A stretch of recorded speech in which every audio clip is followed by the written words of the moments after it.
Salut tout le monde, on se retrouve sur la chaîne consacrée à la campagne électorale à Capesterre de Marie-Galante de Betty Bézerie. On continue notre tour d'horizon des conférences du soir. Le thème à Pichery le 9 mars, c'était la santé, c'était aussi le sport. Donc nous avons des intervenants à ce propos. Et parmi ces intervenants figure Lowenda Lomont. Elle s'y connaît en termes de santé puisqu'elle est infirmière. Voilà, on écoute tout de suite. Et à très bientôt sur cette chaîne, bien entendu. Merci. Si vous étiez là hier soir, vous avez entendu une partie des solutions que nous pourrons mettre en place au sein de la municipalité au niveau de la prise en charge des personnes malades et ou handicapées.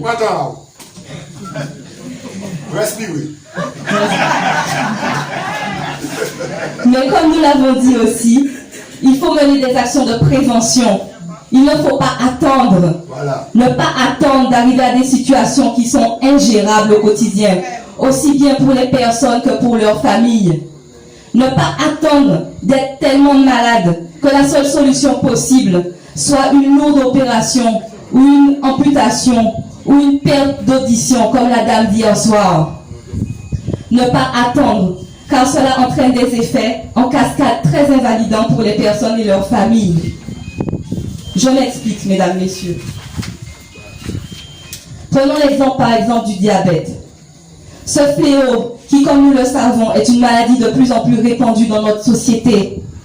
Une personne diabétique qui n'est pas dépistée suffisamment tôt peut avoir un infarctus du myocarde, qui a été arrêté, des AVC, des problèmes de perte de vue, des problèmes de circulation qui peuvent aller jusqu'à l'amputation.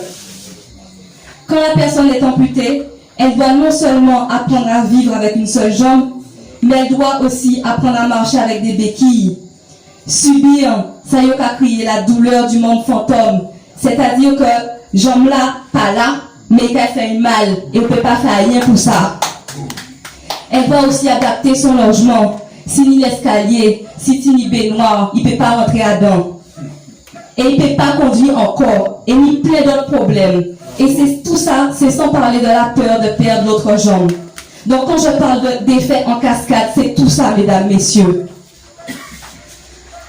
Alors que si la personne avait été prise en charge suffisamment tôt, il était capable de garder jambe et continuer à vivre le plus normalement que possible. Et ça, ce n'est qu'un exemple. Là où je veux en venir, c'est que j'ai évoqué hier soir l'idée de bus municipal d'action sanitaire et sociale, afin d'aller vers la population, et c'est ce que nous voulons. Bravo! Bravo! Ce serait l'une des missions de ce bus, qui passerait dans toutes les campagnes, ainsi que dans la ville, afin d'informer et de dépister le diabète, l'obésité, l'hypertension, le cancer, la maladie d'Alzheimer, les maladies mentales, et etc. Et mettre en lien avec l'hôpital si besoin. Nous avons aussi évoqué l'idée de réhabiliter les salles de classe inoccupées afin de faire venir des spécialistes pour que les gens n'aient pas besoin d'aller en Guadeloupe pour aller chez l'ophtalmologue, le cardiologue, l'oncologue, le podologue, tout cardiologue.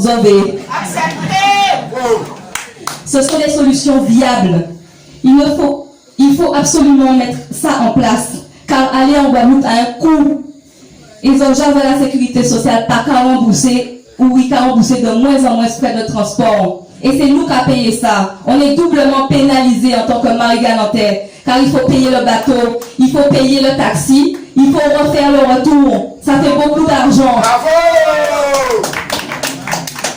Donc, mesdames, messieurs, pour tout cela, pour que tout cela soit possible, votez et faites voter pour la liste Une Nouvelle Capesterre menée par Betty Bézerie. Merci.